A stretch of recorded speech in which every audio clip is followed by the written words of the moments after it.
আমি কোরআন তৈয়ার। ও মুনকার নাকি বলো, কি প্রশ্নের জবাব লাগবে বলো, আমার কাছে প্রশ্ন করলে জবাব আমি দিব। আল্লাহর বান্দার ঘুম ভাঙ্গাইও না।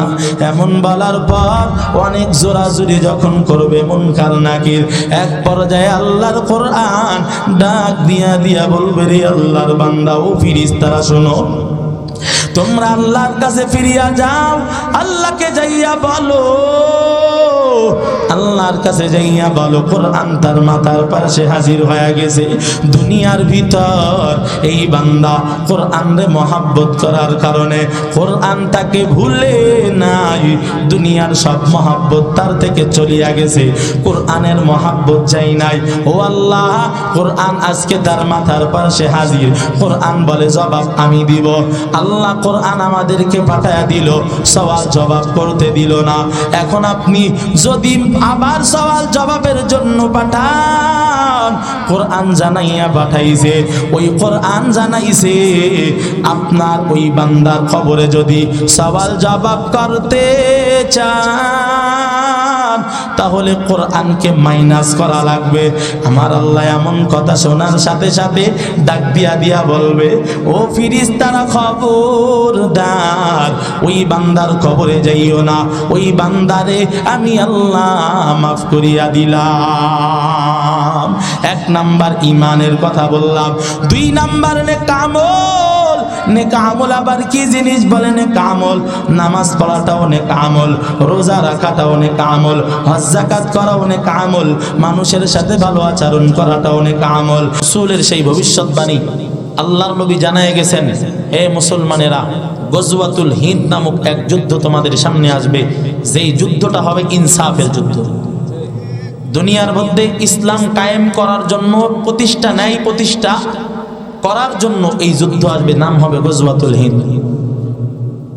আমি অনুরোধ করব, আমরা যারা এখানে আসছি এই রকম দলাদলি কাদা ছোড়াছুড়ি সবগুলো বাদ দেই, কোন দল মত এগুলো দেখার সময় নাই। আমার আপনার একটা পরিচয়, নাম কি বলেন? আমার আপনার পরিচয় কি?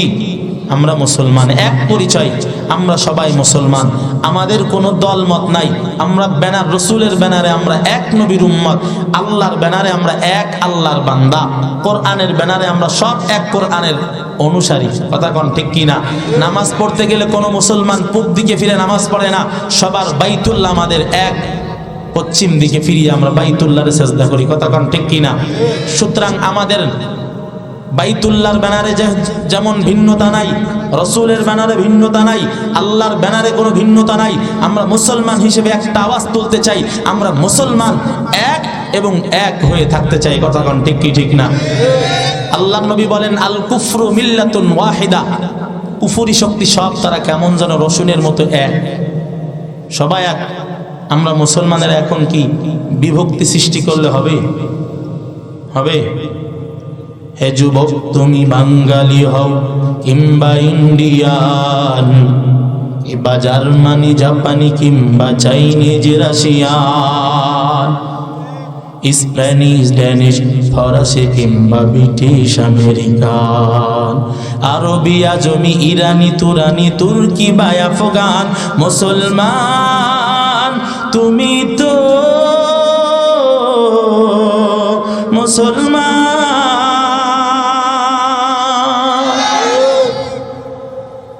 আমাদের একটা পরিচয়, আমরা কি? সবাই বলেন কি? মুসলমান। ঠিক থাকবে তো ইনশাল্লাহ? এই মুসলমান আমরা, যেহেতু সবাই মুসলমান, আমরা কেউ বিভাজন সৃষ্টি করব না। যুবকদেরকে আমি অনুরোধ করব, গজওয়াতুল হিন্দের জন্য প্রস্তুতি গ্রহণ করেন। যদি গ্রহণ করতে পারেন, ইনসাফের লড়াইয়ে যদি নিজেকে শরীক করতে পারেন, বদরের প্রান্তে যেমন সাহাবায়ে কেরাম শরীক হওয়ার কারণে আল্লাহ তাদের মর্যাদা বাড়াইছে, ঠিক আল্লাহর নবী বলে গেছে, যারা গজওয়াতুল হিন্দের ময়দানে হাজির হবে, ঠিক বদরের প্রান্তের সেই শহীদদের মর্যাদায় এই যুবকগুলো আল্লাহ তাআলার কাছে দামি হয়ে যাবে। আল্লাহ আমাদেরকে কবুল করেন, বলেন আমিন। আমি আপনাদের সামনে আর কথা দীর্ঘায়িত করতে চাই না। কোরআনুল হক কারীমের ভিতর থেকে একটা আয়াতে কারিমা আমি আপনাদের সামনে তেলাওয়াত করছি। আল্লাহ বলেন, ইন্নাল্লাযীনা আমানু ওয়া আমিলুস সলিহাত, নিশ্চয় যারা ঈমান আনছে, নিশ্চয় যারা ঈমান আনছে। 2 নাম্বার ওয়া আমিলুস সালিহাত, ঈমান আনার পাশাপাশি নেক আমল যারা করবে, কানাত লাহুম জান্নাতুল ফিরদাউস নুজুলা, আমি আল্লাহ তাদের আপ্যায়নের জন্য রাখছি জান্নাতুল ফিরদাউস। সুবহানাল্লাহ, কেমন শান্তির উদ্যান! আল্লাহ বলেন খালিদিনা ফিহা, সদা সর্বদাই তারা সেখানে থাকবে, লা ইয়াবগুনা আনহা হিওয়ালা, কখনোই তারা বের হতে চাইবে না।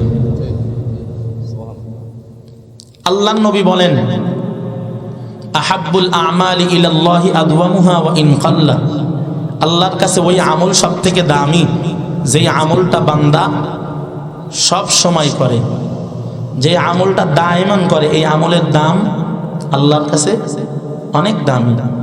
এজন্য 1 নাম্বার আমাদেরকে কি করতে হবে? জান্নাতের ভিতরে থাকার জন্য 1 নাম্বার কি শর্ত? ঈমান আনতে হবে। কি? ঈমান। 2 নাম্বার নেক আমল। ঈমানের পাশাপাশি কি? নেক আমল। যারা এই 2টা গুণ অর্জন করবে তাদের আল্লাহ প্রতিশ্রুতি দিয়েছেন জান্নাতের ভিতরে তাদেরকে আল্লাহ মেহমানদারি করবেন। সুবহানাল্লাহ, তৈরি আছে না জান্নাতে যাওয়ার জন্য? আরে মুমিন বাঁচলেও লাভ, মরলেও লাভ। মুমিন যদি বাঁচে সেটাও লাভ, মুমিন মারা গেলেও লাভ। যুদ্ধের ময়দানে মুমিন যাবে, ফিরে আসবে গাজী, শাহাদাত বরণ করবে, তো আল্লাহর কাছে শহীদের মর্তবা পেয়ে যাবে। মুমিনের কোনো টেনশন আছে? এজন্য 1 নাম্বার ঈমান আনতে হবে। অনেকেই প্রশ্ন করে, হুজুর বেঈমানরা দান সৎকার করলে সওয়াব হবে কিনা? আরে ভাই, তার তো পাত্রই নাই, ঈমানই নাই।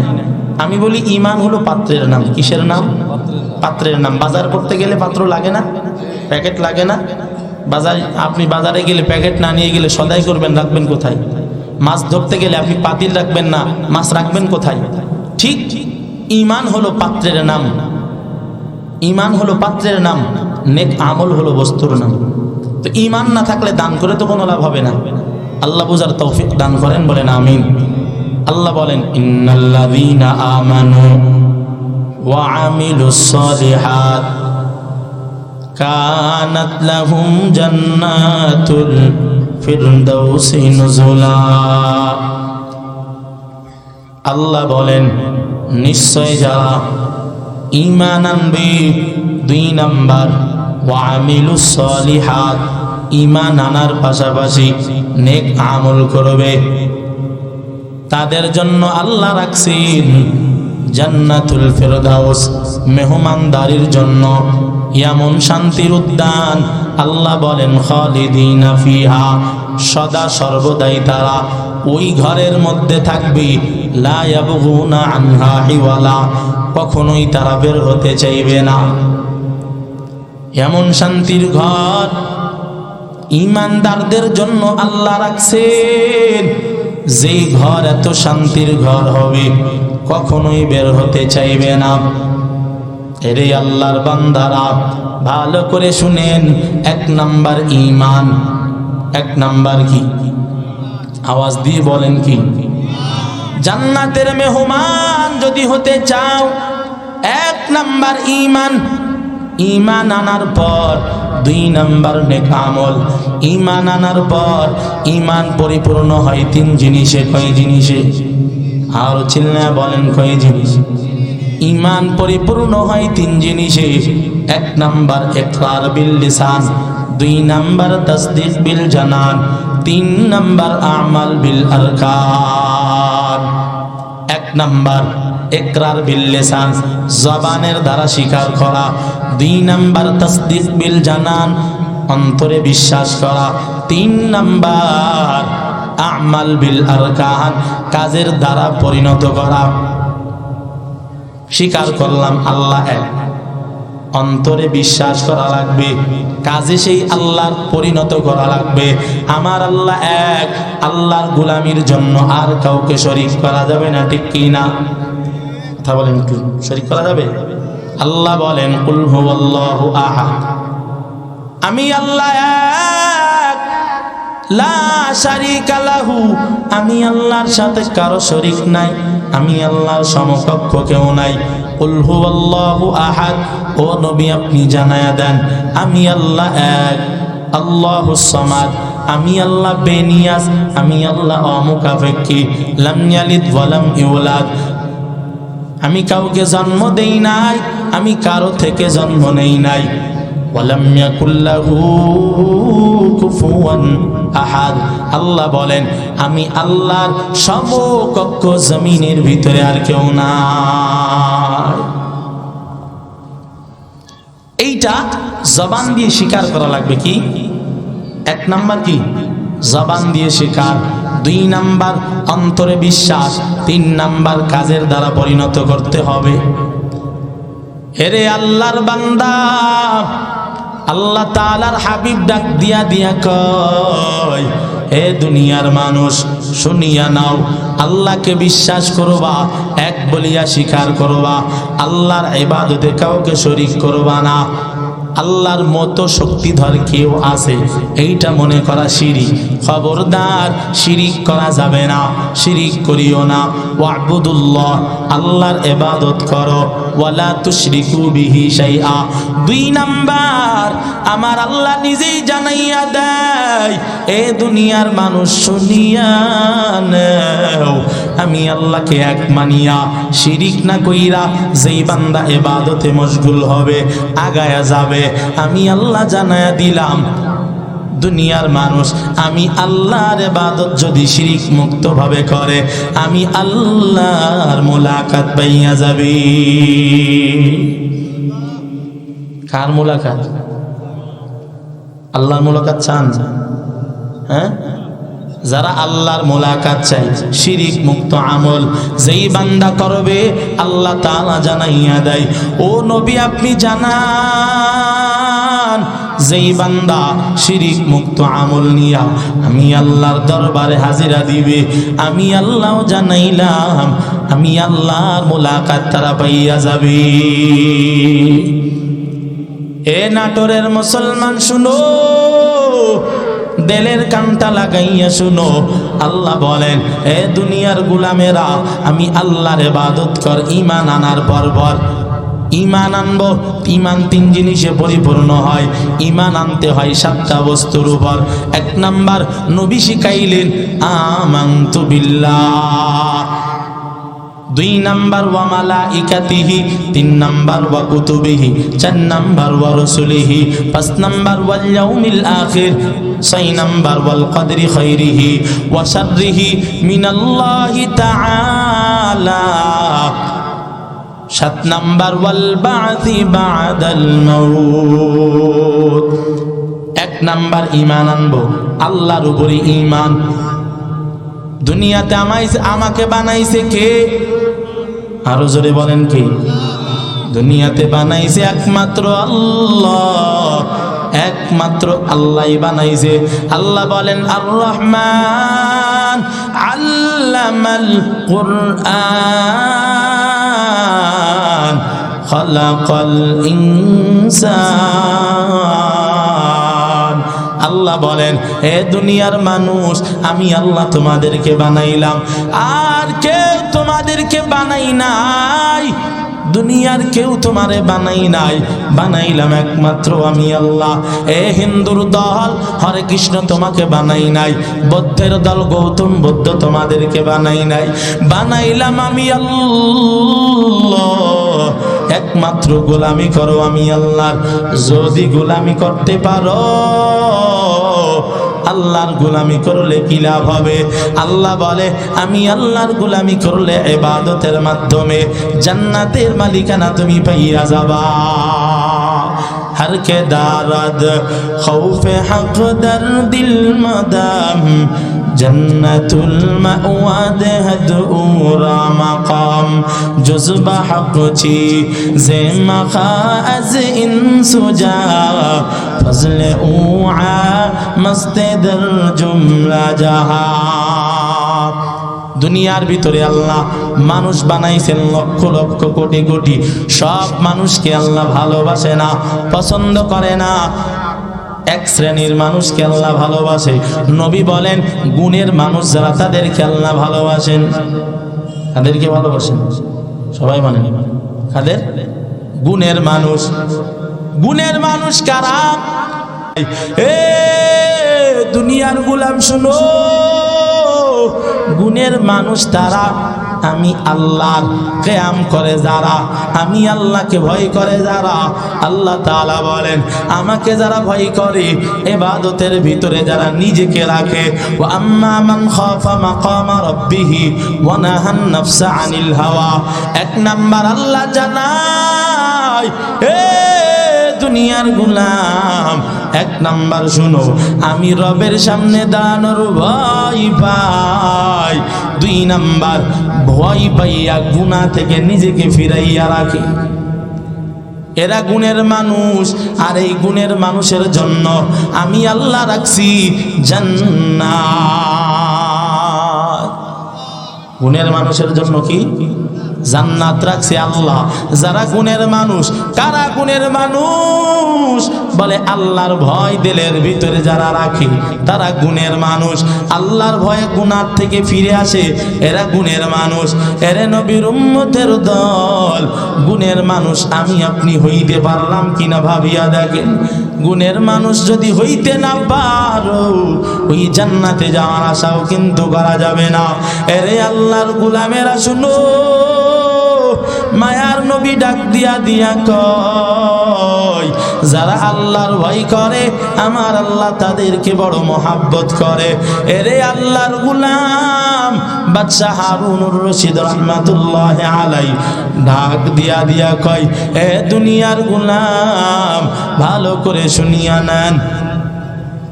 বাদশাহ হারুনুর রশিদ কয়, একদিন আমি উলামাদেরকে ডাক দিলাম। উলামাদেরকে ডাক দিয়া আমি জানতে চাইলাম, উলামার দল বলেন আমি কি জান্নাতি না জাহান্নামী? উলামারা ডাক দিয়ে বলল, আপনি জান্নাতি না জাহান্নামী এমন কথা তো বলা যাবে না।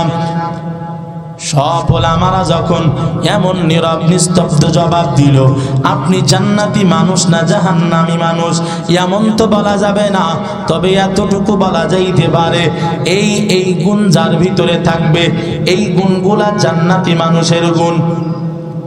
আর এই গুণগুলা যেই বান্দার ভিতরে থাকবে এটা জাহান্নামীদের গুণ। এতটুকু বলা যাবে, এর বেশি কিছু বলা যাবে না। হয় তাই? কেমন আলেম আপনারা, এতটুকু আমার একটা সমাধান দিতে পারবেন না? হইল দীর্ঘ সময় আলেমরা চুপ থাকার পর যখন বাদশা সবার দিকে নজর করে আছে, হঠাৎ করে একটা ছোট্ট বাচ্চা পিছন দিক থেকে হাত তুলছে। 9 বছর বয়স, 9 বছরের বালক হাত তুলিয়া কয়, বাদশা আমি আপনার প্রশ্নের জবাব দিতে রাজি। বাদশা কয়, তুমি জবাব দিবে? বলে হ্যাঁ। কই তাইলে একটু আসতে দেন, সামনে আসতে দেন। সবাই রাস্তা করে দিলেন, সামনের দিকে আসলেন। ঠিক আছে, আপনি জবাব দেন। ছোট্ট বাচ্চাই কয়, আমি জবাব তো দিব, তবে জবাব দেওয়ার আগে আপনার কাছে একটা প্রশ্ন জানতে চাই। আপনি বলেন, যে উত্তর দেয় সে দামি নাকি যে প্রশ্ন করে সে দামি? তো বাচ্চা কয় যে উত্তর দেয় সেই দামি। যদি উত্তর দিলে দামি হয়, তাহলে দামি ব্যক্তি দাঁড়ায় থাকবে আর বাদশা বসে থাকবে। এমন যদি হয় তাহলে উত্তর দেওয়া সম্ভব না। বাদশা কয়, দ্রুত আমার জন্য আলাদা চেয়ারের ব্যবস্থা করবে। শাহী চেয়ার ছাড়িয়া আল্লাহর বান্দারে ছোট্ট 9 বছরের বালককে বসতে দিলেন। বসার পর কয়, এবার জবাব দেন। কয়, জবাব দিব, তার আগে আপনি আমার একটা প্রশ্নের জবাব দেন। আপনি বলেন, আপনার কি এমন কোনো মুহূর্ত আসছিল জীবনে যেই মুহূর্তে আপনি গুনাহ করার অনেক সুযোগ পেয়েছেন কিন্তু গুনাহ করেন না? বাচ্চা হারুনুর রশিদ কয়, হ্যাঁ, শুধু একবার না, এই রকম কত শতবার আমার সামনে 1000 বার গুনাহ করার সুযোগ আসছে, কিন্তু আমি আল্লাহর ভয়ে গুনাহ করিনি। ছোট্ট বাচ্চা বলবে, আল্লাহর শপথ, আল্লাহর শপথ একবার, আল্লাহর শপথ 2 বার। ও বাচ্চা, আপনি শুনিয়া নেন, আপনি একজন জান্নাতি মানুষ, আপনি একজন জান্নাতি মানুষ, আপনি একজন জান্নাতি মানুষ। উলামারা অবাক হয়ে গেছে, যেই প্রশ্নের জবাব আমরা দিতে পারলাম না, আমরা সবাই চুপ হয়ে গেলাম। ছোট্ট 9 বছরের বালক আমাদের সামনে জবাব দিল, ইজ্জত বুঝি যাই। আলেমরা ডাক দিয়ে কয়, এ যুবক, এ ছোট্ট বালক, বলো তুমি কিভাবে জবাব দিলাম? যেই প্রশ্নের জবাব আমরা উলামারা দিতে ভয় পাইলাম, তুমি আল্লাহর শপথ দিয়া এই প্রশ্নের জবাব দিয়ে দিলা। বলো, তুমি বলো, তোমার প্রশ্নে যে এমন ভাবে তুমি জবাব দিলা, তোমার জবাবের কোনো দলিল আছে কিনা বলো। যদি জবাব দিতে না পারো, দলিল দিতে না পারো, খবর আছে।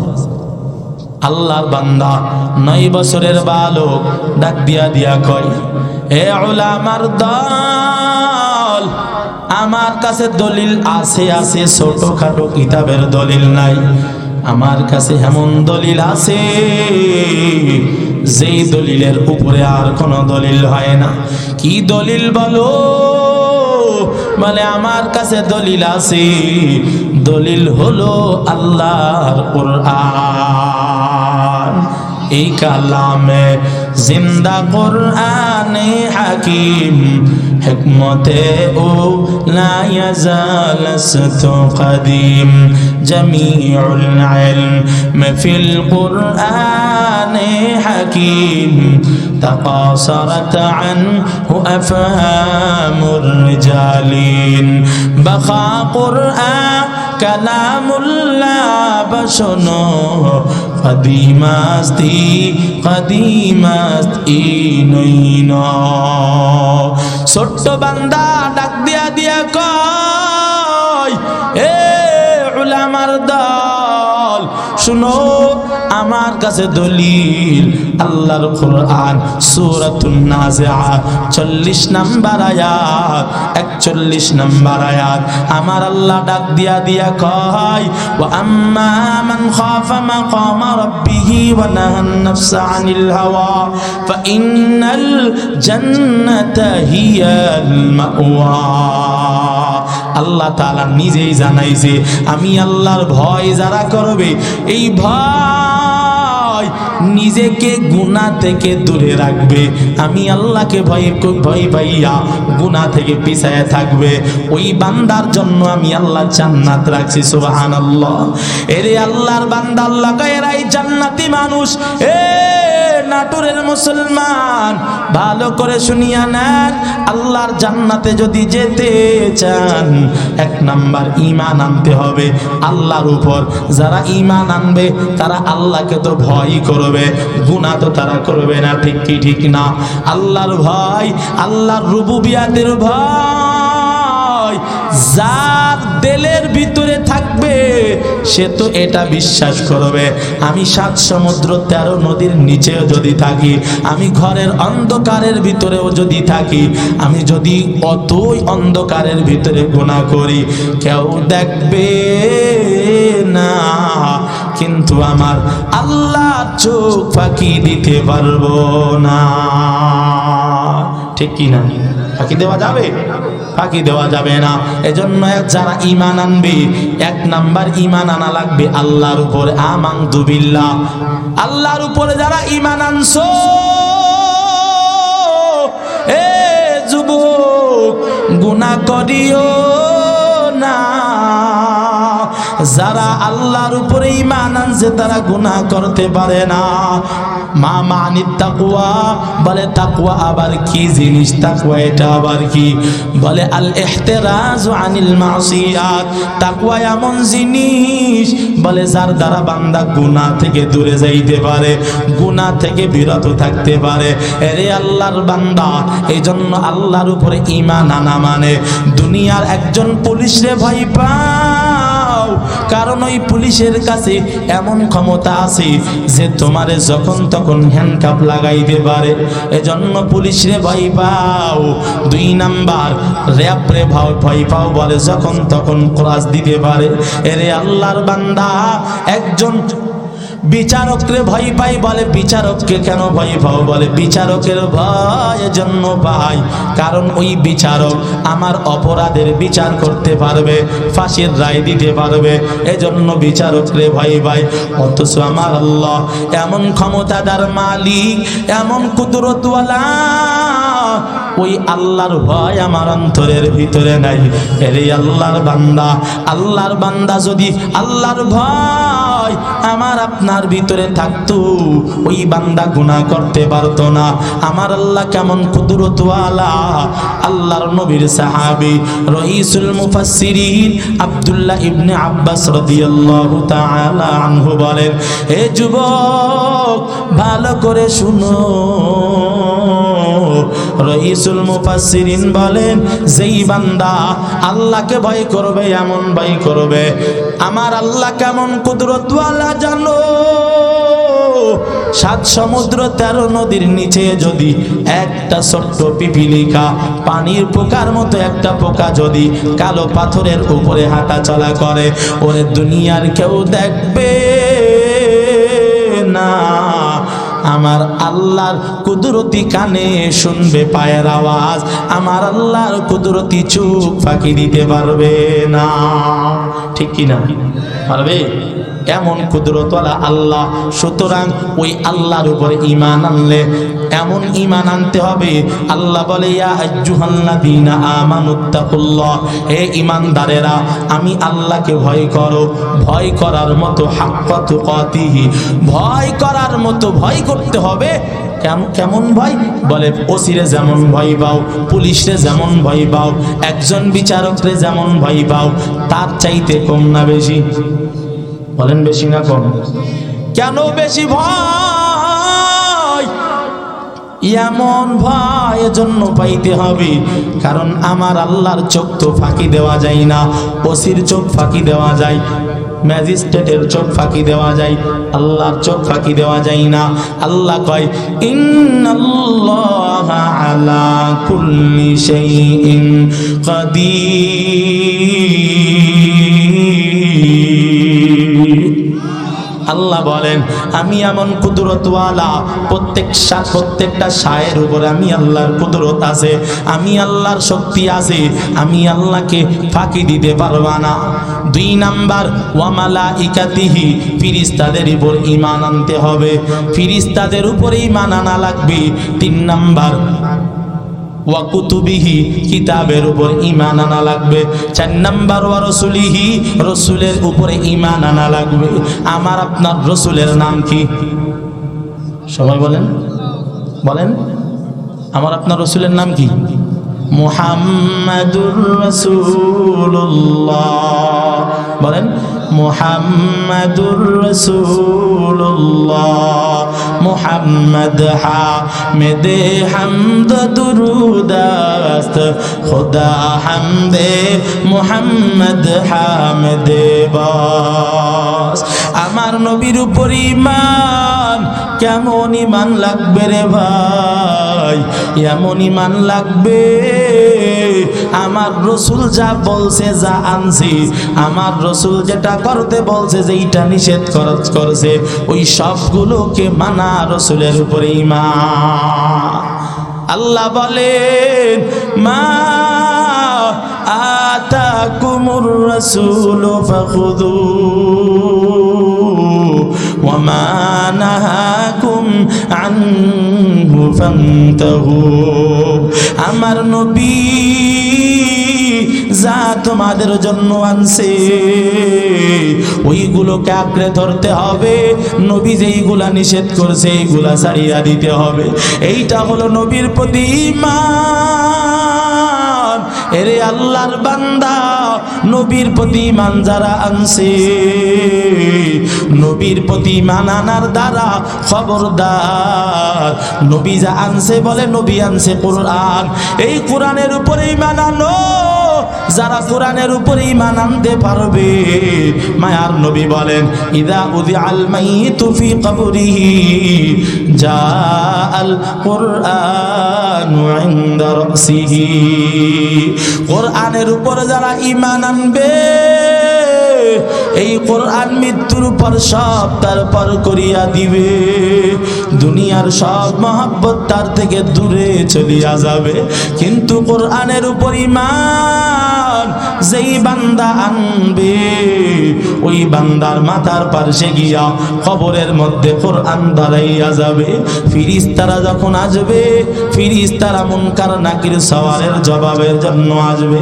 ওই সময় কোরআন দাঁড়াইয়া যাবে, ডাক দিয়া দিয়া বলবে, খবরদার আল্লাহর বান্দার ঘুম ভাঙাইও না। প্রশ্ন যদি করতে চাও আমি কোরআন তৈয়ার। ও মুনকার নাকি বলো, কি প্রশ্নের জবাব লাগবে বলো, আমার কাছে প্রশ্ন করলে জবাব আমি দিব। আল্লাহর বান্দার ঘুম ভাঙাইও না।